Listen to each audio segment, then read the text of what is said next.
it's Jenny from Women's Elf and Adventure Club. Next in our series of top tips for winter, we are looking at managing everything to do with your head.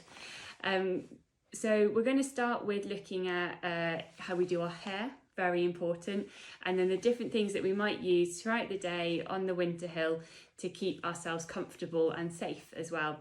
So the first thing, which seems really simple, but we need to talk about as girls with longer hair, is how we manage our hair. So I always do my hair before I go on the hill. I don't walk in a bun or a ponytail and then put it into a plait because I need to have it underneath my helmet.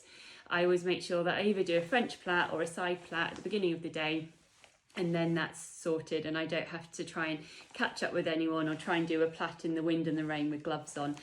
So really simple, but try and make sure that you've got your hair kind of tidied away. Those with short hair, it's a lot more easier.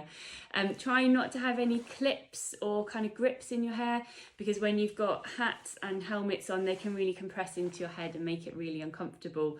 So I would recommend actually trying out different hairstyles underneath your hat and your helmet before you go out, just to see what works for you.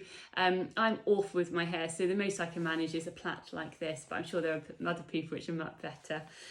So walking in, we tend to get quite hot walking in. The name of the game is not to get hot and sweaty when we walk in, so we want to keep nice and cool if we can. However, it can be really windy in Scotland, and so we might want just something to keep our ears warm and not battered by the wind.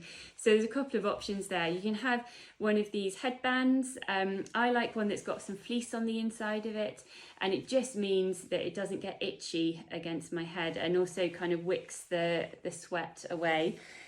So that can be quite nice. So you've got lots of cool different headbands like this, lots of Euro headbands. The other option is that you can use a buff, and what you can do is just fold up the buff, and then that makes a lighter kind of headband, and that can be quite nice as well, because it means it keeps the hair away from your eyes and out of the way, and protects your ears as well when you're going in. The other option, of course, and if it's a really grim day in Scotland, which sometimes it is, you can have a balaclava. So these are great. So with these balaclavas, it's really nice to get one that has kind of a neck bib, so you can tuck it down into your layers, and that just means that you don't have any kind of horrible snow or rain coming down into your layers. When you go and buy one in a shop, make sure it can go under your chin without it feeling like it's pulling your head too much. So make sure it's not too tight and it can go under your chin, because you can just have it like this now for the rest of the day. And if you want to, when you're waiting, it's really windy, kind of pull it up. It's nice to have a breathing hole as well. So balaclavas can be great. Okay, so we've walked in and now we need to kind of kit up for our mountaineering route, or we're putting on our crampons and axe and we're heading up kind of into the higher hills. With longer hair, again, it can be really annoying when you've got bits of hair around, and also it can freeze. So any bits of hair that are kind of hanging out can get bits of snow and rain and wet in them, and then they freeze, and it's really uncomfortable actually, and gets you quite cold and horrible. So one thing you can do, again with your buff, is kind of have it pulled up over your head, nice and long at the back there.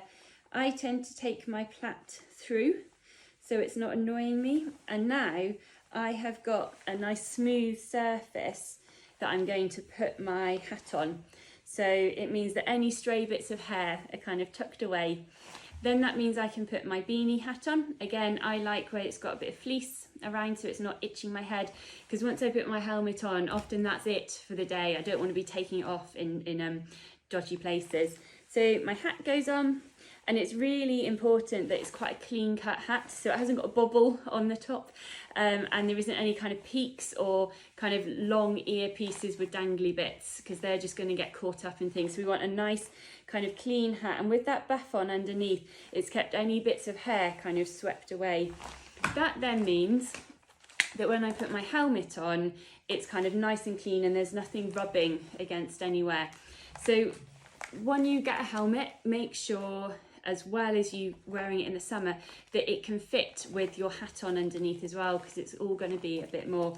So I always make mine the biggest it can be, and then put it over. Make sure still when we're wearing a hat that it's down over our forehead. I still want to be able to see the top of my helmet there. I don't want it back on my head. And then I can tighten it up a little bit.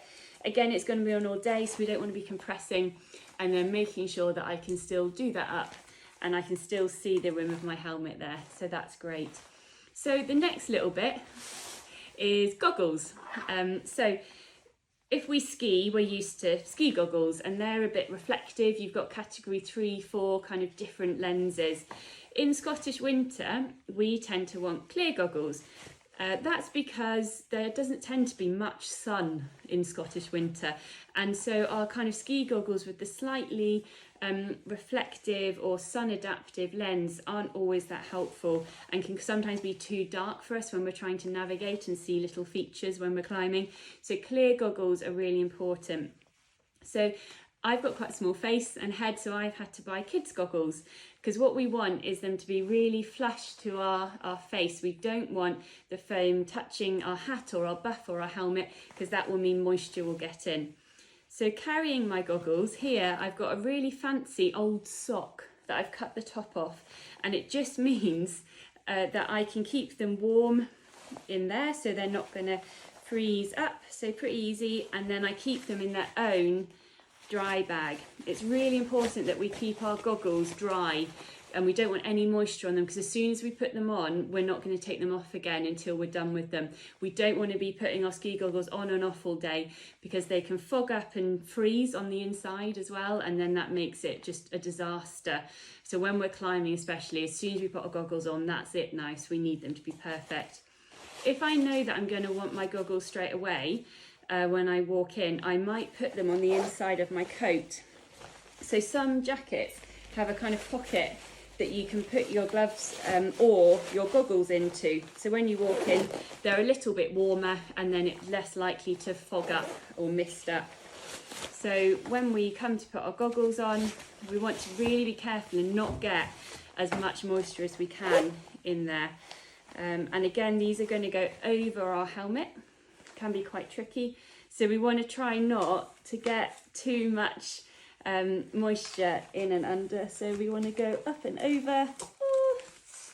There we are, and now they're on my face, so they're not on my hat, because there's some skin there, and they're up and behind. And then what I want to do is tuck the goggles up over my helmet so they're nice and secure, and then that's me done. Now I'm going to keep them on there. I can still breathe just about. And then the last but not at all not important is putting our waterproof hood up. Lots of women's waterproofs really don't have very big hoods, so if you're in the market for a waterproof, you want to make sure we've got a hood that can go over our helmet. And then I can zip it up, all the way up, and I'm in full Scottish winter battle mode now. See you next time.